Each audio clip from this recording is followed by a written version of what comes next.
Hello, Culture Matters podcast. I'm so excited to introduce you to our guest. Before I do that, here's a quote I picked just for this episode. It is easier for a tutor to command than teach. John Locke. I got my dear friend here today, an OG of Culture Matters, Darwin Roman, the life insurance mercenary. Darwin is not only a mentor to those that are aware and educated enough to give him the opportunity to help them for their financial needs around education and ensuring their future.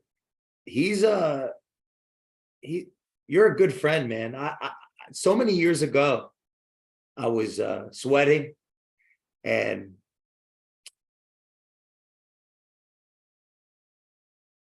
I was in pain trying to make culture matter.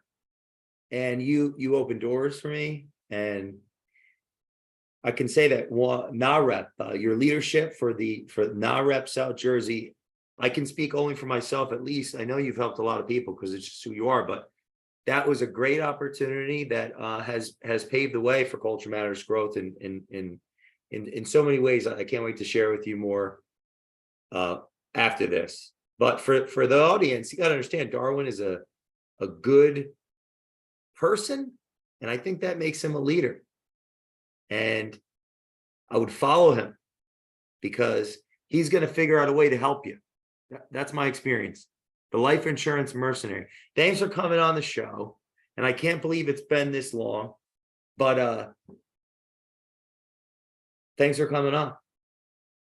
My honor, Jay, and thank you for having me. And brother, it's good to see you again. And even though time has gone by, it's amazing how our energy is able to compress that into just like it felt like a few hours ago, you know.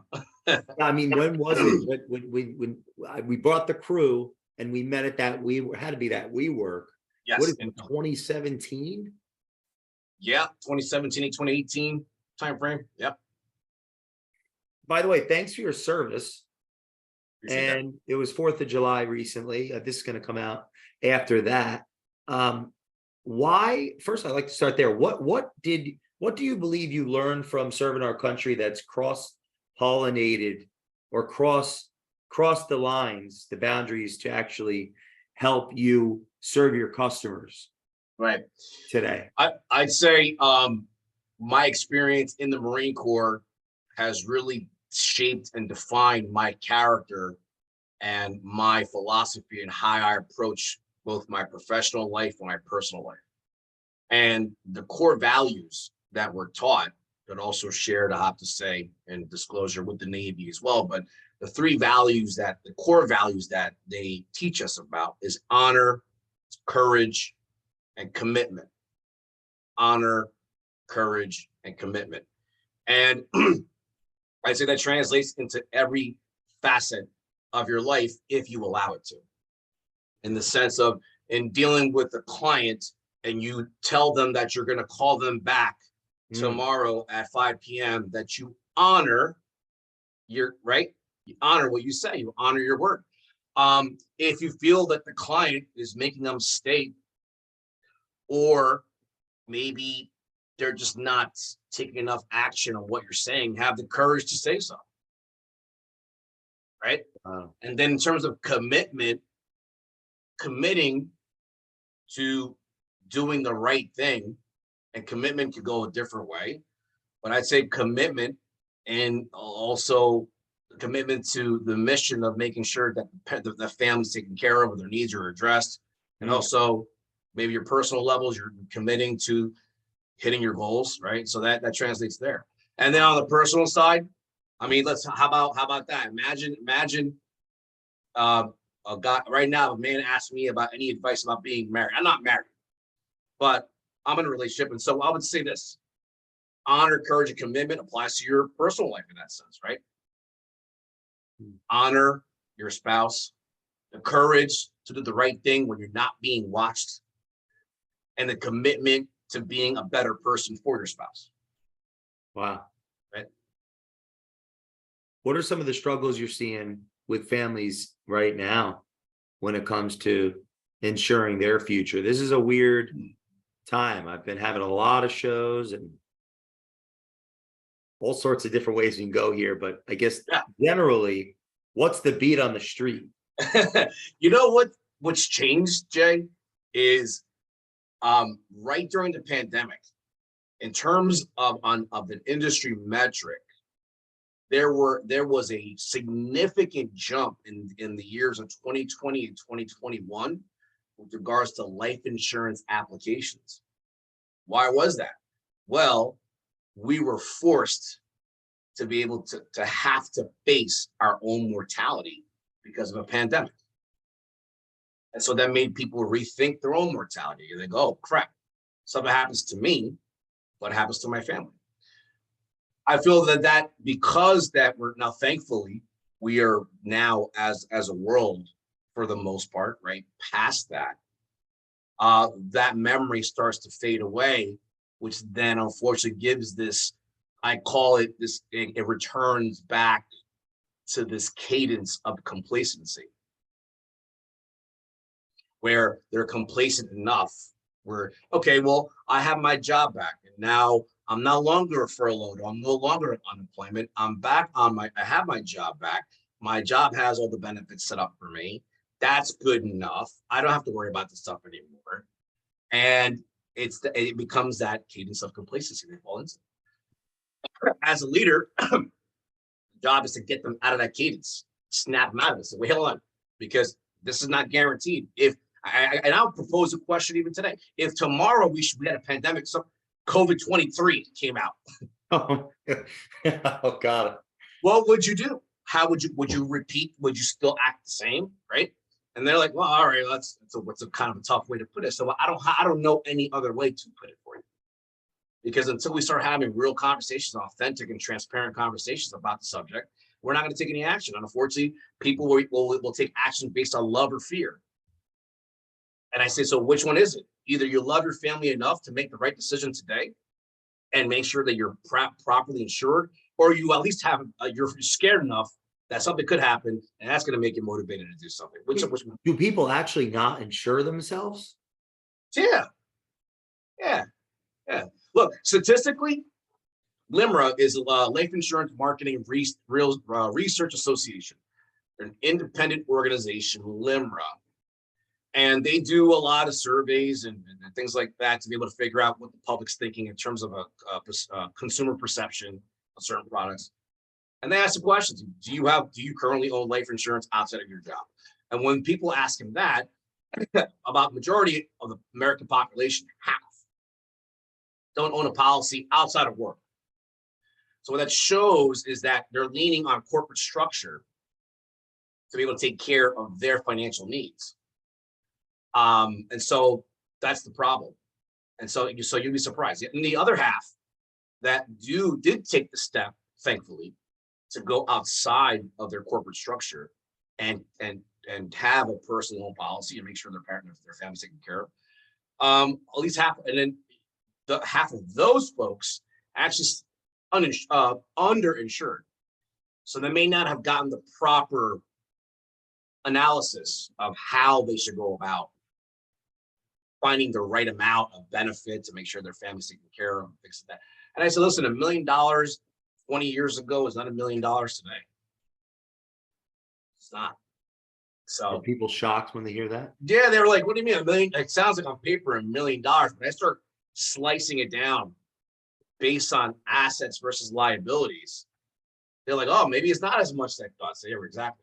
Do you pay taxes on that million when you get it, or is it tax free, or whatever the amount is?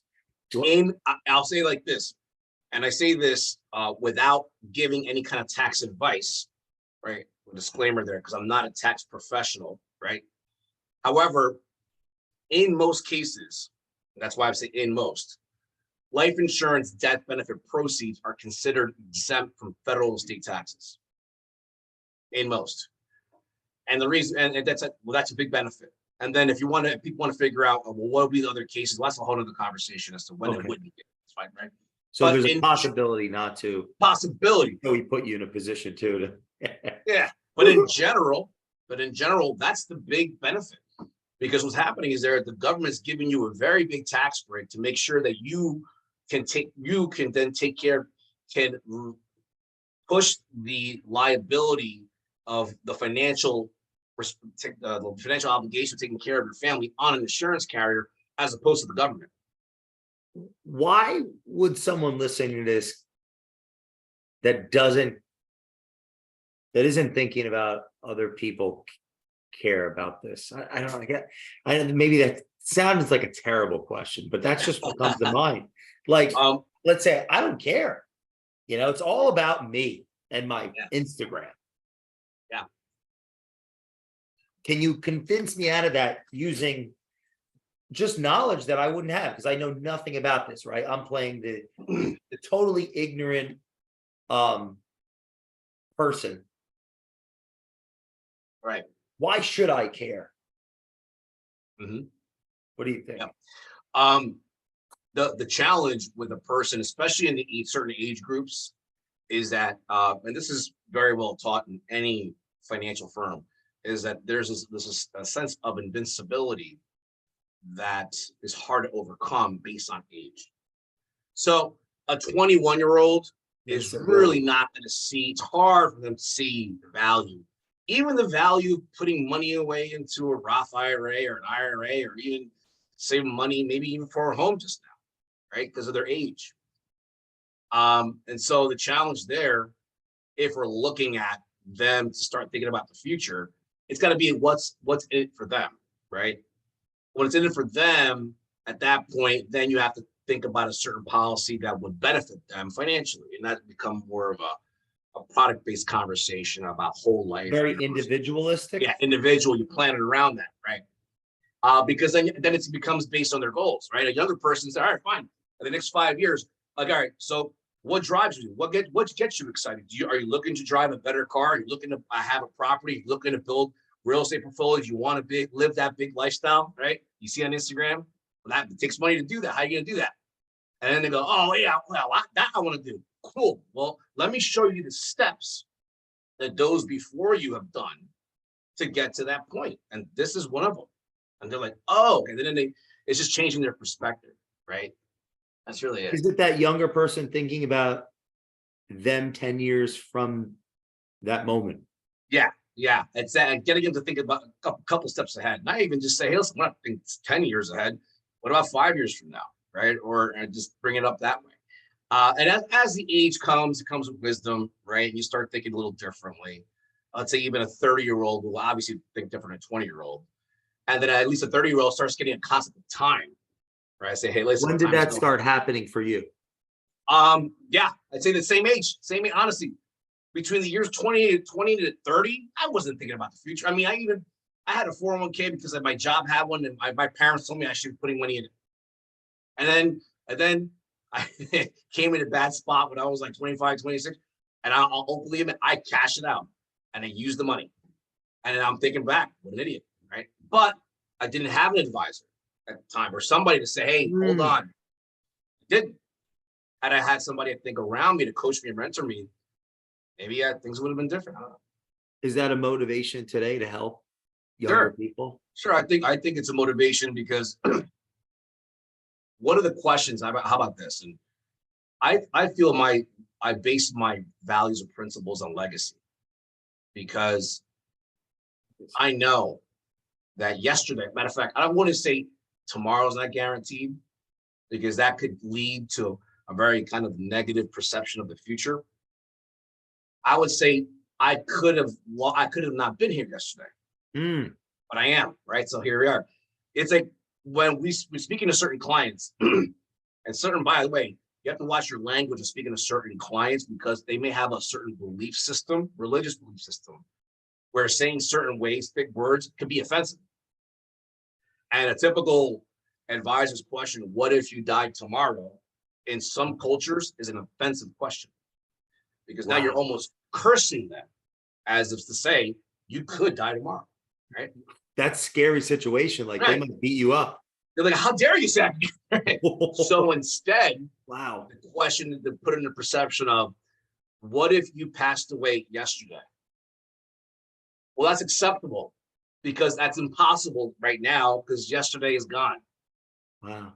Right? You can't. Well, I mean, you're not the Terminator. You're not going to I die like that. in the past and then come back in the future like the Terminator. It's like and I and it's the same question that I propose people that are afraid to face their mortality. But I know in terms of my legacy, again, I could have not been here yesterday, but I'm here today. And so talking to people, sharing my failures as well as my successes, so I can leave something behind in the sense of one day saying, if I'm no longer here, Jay, you're going to be able to say, man, Darwin was such a class act guy, and he gave everything. He left everything behind here. Whatever he had, it's here. Well, I'll say that at your eulogy if you give me. Thank you, appreciate that. If you give me. Yeah, I'm gonna write you my will. Jay Doran will have to say my eulogy. I'll say whatever you want. And I talk about this stuff. People are like, you're crazy. I said, what's crazy? Gary V. There was some lady that asked him, hey, give me a sentence or something like that. Give me a sentence, a motivational sentence, like a quick one, couple of words. And with his Gary V voice, all right, you are going to die. Wow. And he just leaves her. She's like, and he said, that's it. He's like, wow. Think about that. Your time's going away. What are you waiting for? I'm like, so whenever I look at, and we had a conversation on the side about this, about my service in the military and my service to organizations, put a lot into it. There isn't any, and I do those positions not on any kind of salary base or all volunteer, but I do them because I know that eventually that service leaves behind a legacy, right? And that I feel is totally worthwhile. And so having people take advantage of certain opportunities in the stock market or in insurance or tax breaks the government offers, and me sharing that with them and having them make the leap in doing that makes me feel good because I know I not only left a legacy in terms of knowledge, but then I also helped some other family. In terms of service, are you alluding to NAREP and other organizations? Yes, my Chamber of Commerce that I continue to serve there as president. There are people that are still in my life today that originally saw me speak at that. There you go. Relationships. If you go to YouTube, anybody listen to this, type in Jay Doran at NAREP, South Jersey, it pops up. Yep. And that was a wild. Yeah, that was a great event too. That was a fun event. I want a good memory in my life. When did you get, when was the first time that you put yourself out there in that form of leadership, and why? Yeah. So to give you, I guess, the chronology of that, we would start in 2017. Actually, no, I'm sorry. More like 2015. I just became a member of a local chamber of commerce in the area that I live in, Jersey. And someone from my firm at that time was helping me in terms of my marketing strategy, how to meet people, things like that, and how do you gain clients. I told him, all right. He said, you got to join a chamber of commerce. All right, I did that. All right, come back to him. And I said, good, you don't join? Yes. All right, go to the events. After a while, he said, you meet people? Good. He goes, all right, now the next step is you got to join a board. I go, what's that? But you have to figure out how to get involved with the organization beyond being a member. At the time, I was going to these networking meetings here and there, and I attended a few of them that's hosted by the organization BNI, which is a wonderful organization, right? Ivan Meisner started that, right? Ivan Meisner, yes, Dr. Yeah. Givers One of the most profound statements that stick to me today that I've been using forever is the whole concept of visibility creates credibility that leads to profitability. And I use that, I start seeing that, and people said, listen, go and be on the board, because those opportunities while you're serving and it helps you become a leader, will help that formula work in your favor. And then I said, okay, that's what I have to do. And so that's where I started kind of using my leadership skills. And at Jay, funny enough, I found it somewhat easy because people don't want to necessarily just jump in the chance of volunteering. And B, leadership isn't easy. It takes time. It takes patience. It takes a lot of energy and effort that you may not see the results or the dividends for the next 5 to 10 years, right? And I decided to do it because something in my heart, and also partially your advice as well. Wow, Jay, really? Wow. yeah. You said to me, you actually, there was a point where I was putting so much effort in that I felt like it wasn't really going so far. It was impacting people, it was helping people. I was moving up the ladder. I was getting known. My name was my brand, and my name was being known out there. But I felt like there was still some voices around me that were still challenging me and saying, why are you doing all this? Like, what's the point? Like, are you a millionaire yet? Like, and they were kind of chopping me down without knowing. And you came along one time, we talked again, and you said, so nobody's told you how wonderful of a job you're doing? And I said, no, not really. I mean, in that sense, no. And then you were like, you said, you keep going, Darwin, because you are absolutely on the right path. And I said, all right. And I always remember that. Wow. Yeah. That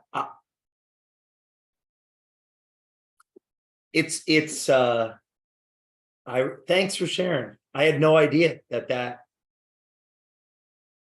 I feel the same way about you. And so I hope that comes across, like, that, Culture Matters is better today because of friends like you, and specifically, I guess a question in that, what do you think the lesson in that is for the audience, right? Like, I feel, and I didn't tell you what I was going to say before you hit record, like, that you've really been a positive person in my journey with this Culture Matters. And now you're telling me that something I said to you helped you keep going. Like, what's the lesson for the audience? Yeah. With that? I mean, there's got to be a bunch, but I'm curious what you think. What comes to mind? Yeah. So one of the quotes that I really tied this into, I've heard Ed Milet say it, and so really impacted me. He said it, but I'm pretty sure it came somewhere else, but who knows? For me, it's just, I just kind of tag Ed Milet, is that if service is beneath you, then leadership is beyond you. Wow. Right. And a lot of people may not realize, or they're chasing after influence with maybe foregoing the fact that leadership is influence. They're so intertwined. So if you're really desiring influence, which I was, and I still do, because my job was to become the center of influence as opposed to going after people, having them help me. And that formula started working, but it took the effort in volunteerism and sacrifice of helping others before you got anything back. It was a big lesson learned. I think it's a life lesson. So if service is beneath you, the leadership is beyond you. You got to serve first, and then the leadership qualities come through. Every major influencer leader in our history really followed that model. Martin Luther King, Gandhi, Mother Teresa, people that have impacted and influenced millions have servant leadership as their core belief. And what do you tell listeners now that might be struggling, period, how to do that? You know what's amazing? The other part is this. Another quote that I'll say to put in perspective. A candle loses nothing by lighting another candle. A candle loses nothing by lighting another candle. There's other people out there that would need your fire, and you're not going to lose anything. If anything, I feel whenever you give of your energy to somebody in a positive way, I feel more inspired, more elevated because of it.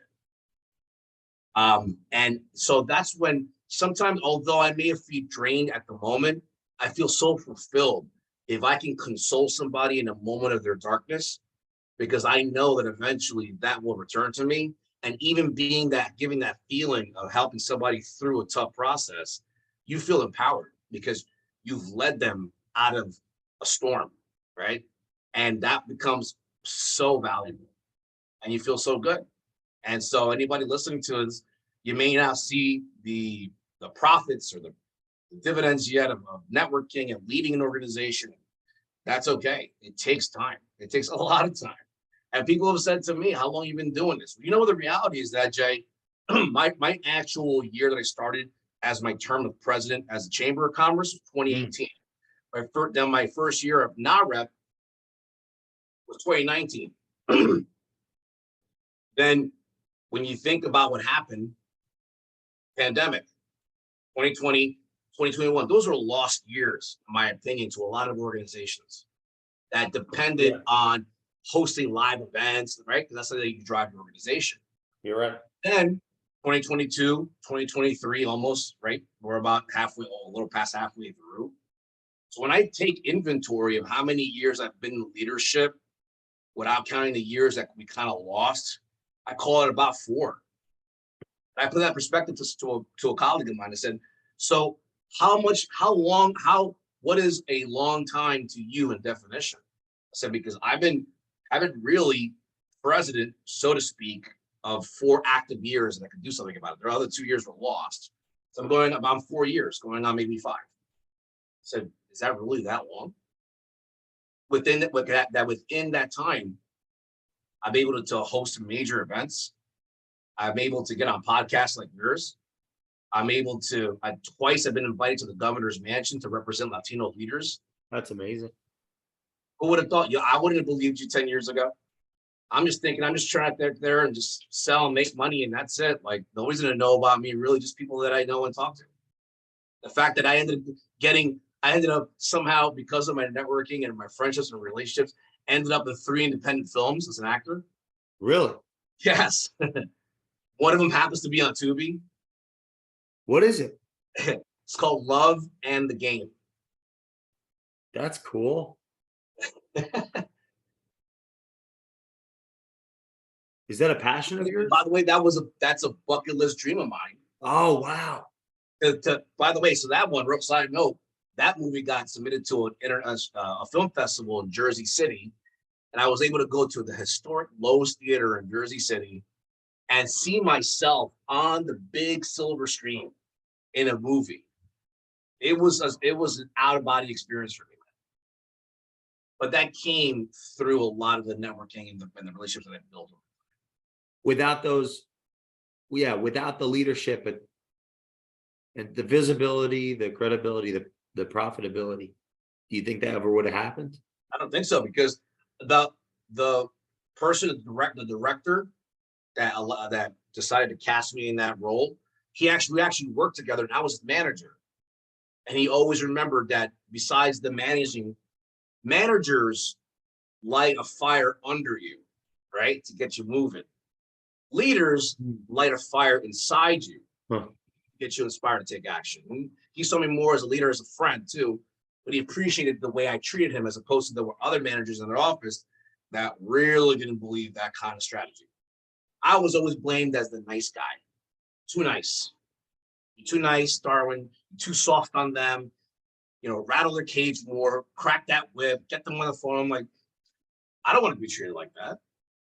And so then later on, fast forward, that relationship manifested to a friendship, and now manifested into me being in a movie. It's like, so. Wow. Yeah. How did you get introduced to, actually help me out with this. Is it financial services or is it insurance? Like how do I address that? It's financial services, because my specialty is insurance or life insurance and retirement plans. But I do work with a team of financial advisors. One of my closest partners happens to be a certified financial planner. So the basics that are in my wheelhouse, I handle, but I also have the ability to speak the language outside of my expertise to find out what the client is looking for. So if it's happens to be outside of my level of practice, I bring in an expert to handle that. So what series of events, or was it mentorship or just circumstance or interest, led to retirement planning, insurance? Circumstance. In my previous life, I was with this woman, ex-wife actually, and she ended up getting sick and getting breast cancer. Wow. So her mortality obviously came up, and that sparked the interest in that conversation. I was transitioning out of the fitness field, as you remember. Well, you could, it still looks like it. Thank you. Or you're in it, not transitioning. Keep it up. So out. yeah, I didn't let go of that habit. Yeah. And looking at different industries, that always caught my eye. Financial services always caught my eye as a kid anyway. Growing up within minutes from Manhattan, and my parents also worked in the financial district of Manhattan, so that was always something in the back of my mind. And then I said, all right, this is the time maybe for a different industry. So I started researching that, and that's how I started. What are some of the myths for the everyday person as it relates to retirement that we can kind of, bust up? Do people have it totally backwards? Like, oh, you can't retire anymore. That's not true. One of the myths is that Social Security won't be here when I get there. And people have been saying that, I feel, for the past 20 years. So it's like, the reality is that Social Security, if that collapses 100%, then the world really is going to be in bad shape. Like our country, at least, will be in tremendously bad shape.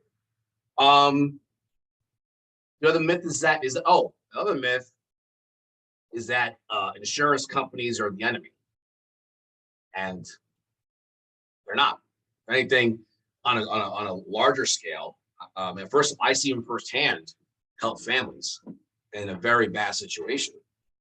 And then the other part is that as an industry, people tend to think, oh, they could fail. So, well, 2008, that's a matter of opinion of whether it was right or wrong. But in 2008, some of the major companies, for example, like AIG, was bailed out. AIG, yeah. AIG was bailed out. But the reason being is because the government also is in a position to allow these large financial institutions like AIG or Mass Mutual or New York Life to fail, because a lot of these large insurance companies have been the backbone of our gross domestic product. So there's a lot of economics that goes behind that as to why they can't fail. I think the myth is people say, oh, well, what happens in this business, this company decides a business? I'm like, all right, well, and I said, hey, you know what? You're right. MetLife, have you heard from them lately? And they go, no, I haven't. I think they're out of business. Do you think they're out of business? They're like, well, they probably are, because I haven't heard from them. I said, well, they're not. They're not. They actually, I was like, no, I know you don't see Snoopy and Charlie Brown anymore on commercials. I said, but they actually got bought out by another company. That's all that happened. And I said, no, and then the policies they bought were all honored because it's just good business. Oh, it is. That's all it was. Business decision. So yeah, I went to the Berkshire Hathaway shareholder meeting this year. I think, was this year? Okay, right. Yeah, it was life-changing experience. And you gave me a link on YouTube to watch their conference. That's right. You gotta look at that. Okay. Well, you come to find out, for those that may not know, that they own a lot of insurance companies. They do. And even their insurance companies own insurance. Yes, it's called reinsurers. It's amazing. Yeah, it's amazing. Yeah. What is your biggest lesson from 2020? Biggest lesson is the cadence of complacency. Don't be complacent, and don't be afraid to discover new methods, especially in business, on rebranding yourself. And then also, of course, you can't take life for granted. It was a tough time. Tough time for a lot of people. Are gatherings coming back? The chamber, the NAREP, you see that? So if anything, they're back to way normal. Like last month in June, there was like 6 events. So when's your next one? October. Where is it? That'll be in North Jersey at a place called the Waterside. And that's going to be our Deals and Heels event. I'm getting flashbacks right now. Yeah. 10 years. Yep. Women's empowerment event. And we're doing it also to raise funds for domestic violence. How can people support that? Oh, very simple. They can follow us on the Latino Chamber of Commerce Instagram. They'll see updates of when that's going to happen. We'll come out with links to register, and yeah, that's it. What's your call to action to someone that's listening to this that's thinking, I don't know if I should join one of those chambers. What can I really get out of that? Right. Well, I mean, what I'd say is relationships are the most valuable currency in your business. So if you have, and also if it doesn't matter if you're an entrepreneur or an intrapreneur, okay? Intrapreneur meaning, hey, maybe you work for a company that's got a salary, but you're in sales. So your job depends on performance. So you better go out there and meet people and get the business in, right? Doesn't matter if you're an entrepreneur or intrapreneur, relationships are the most valuable currency in your business, and relationships are really made outside. And I feel like, unfortunately, the one of the results of the conditioning of the pandemic is that people stopped connecting hand to hand and just went through Zoom. But then when you go out to the live events, the people are out there, and sharing a glass of wine or breaking a little bread with somebody goes a lot farther than just a call like this. You get to feel that energy physically with someone, right? I So I'd agree with say, that completely. That's not going anywhere. well, it came back. It's back, and people are happy to be back again. I mean, look, I went to a golf event and they sold out with about 150 golfers. So that's not going anywhere, for example. And Does it feel like there's a recession out there, or what's the air kind of tell you right now? How are you approaching it? For the real estate market, it's been shaky because the interest rates have been a factor, and inventory is always an issue. But the funny part is that there's always going to be people, those that produce and just those that don't. And I have a personal friend of mine that says, I'm actually done these past 6 months. I've done more production than I did all of 2022. And I said, would you do anything different? She goes, no, I just worked the same. I think sometimes people allow the outside noise to blind their vision and thinking that things are different, so therefore I should just retract. As opposed to having the mindset, going back to the military or my Marine Corps training at least, is that if you're being ambushed by the enemy, you could run away, but there's a higher chance of you getting shot while you're running away. So the better strategy is you actually turn towards the fire and rush at the enemy while they're ambushing you. Because the other part is psychologically, they're shooting, they're hoping you're going to run. All of a sudden, they see you come at them, they're like, oh, whoa. now it becomes fair game, right? And so now you may have a chance. So what happens? You turn around, you shoot them, and then you hit their target, you hit them, and that increases. Fighting back and going forward increases your chances of surviving as opposed to running away. So face the ambush. Like almost gotta be right now at this time point. Gotta have a little. There's times for there's time. I gave an analogy by the Karate Kid. There's times in business where you have to be Miyagi-Do, and there's other times in business where you gotta think like Cobra Kai. And I think right now it's a little bit of Cobra Kai time. Strike first. Strike hard, no mercy.